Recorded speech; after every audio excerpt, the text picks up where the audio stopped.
Hi friends, இன்றைக்கி என்ன special அப்படின்னா ராஜ்மா கட்லட். இதை வந்து கிட்னி பீன்ஸ் அப்படின்னு சொல்லுவாங்க. வாங்க எப்படி பண்ணுறது அப்படின்னு பார்க்கலாம். இதுக்கு ஓவர் நைட் ஊற வச்ச கிட்னி பீன்ஸை ஒரு குக்கரில் வச்சு 4 விசில் வச்சு எடுத்துக்கோங்க. வேக வச்ச கிட்னி பீன்ஸை இப்படி நல்லா ஒரு கரண்டி வச்சு மேஷ் பண்ணி எடுத்துக்கோங்க. இந்த மேஷ் பண்ண கிட்னி பீன்ஸோட பொடியாக கட் பண்ண பெரிய வெங்காயம் ஒன்று சேர்த்துக்கோங்க. அடுத்து பொடியாக கட் பண்ண கொத்தமல்லி இலை சேர்த்துக்கோங்க.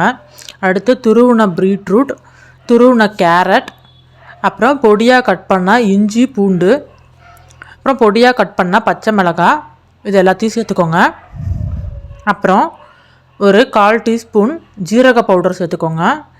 அடுத்து ஒரு 1/4 teaspoon garam masala, 1/4 teaspoon chat masala, கொஞ்சமாக உப்பு சேர்த்து நல்லா கலந்துக்கோங்க. இது நல்லா கலந்ததுக்கப்புறமா கொஞ்சமாக கோதுமை மாவு சேர்த்து நல்லா கலந்துக்கோங்க. நல்லா கலந்ததுக்கப்புறம் ஒரு உருண்டையாக பிடிச்சி எடுத்துக்கோங்க. இந்த உருண்டையை அப்படியே தட்டிக்கோங்க.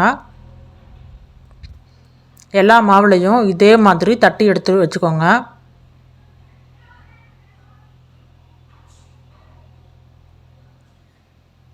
அடுத்து ஒரு பேனில் ஆயில் சேர்த்துக்கோங்க.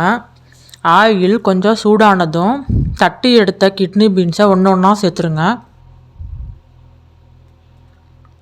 அதை வந்து 2 பக்கமும் நல்லா திருப்பி விட்டு நல்லா ஃப்ரை பண்ணி எடுத்துக்கோங்க.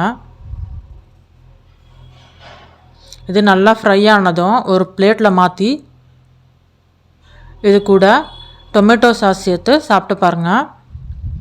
அவ்வளோ டேஸ்ட்டாக இருக்கும். ரொம்ப டேஸ்டியான கட்லட் ரெடி.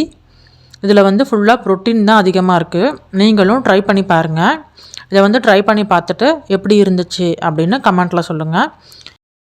இந்த வீடியோ உங்களுக்கு பிடிச்சிருந்துச்சுன்னா லைக் பண்ணுங்கள், கமெண்ட் பண்ணுங்கள், ஷேர் பண்ணுங்கள், அப்புறம் சப்ஸ்கிரைப் பண்ணுங்கள். தேங்க்யூ.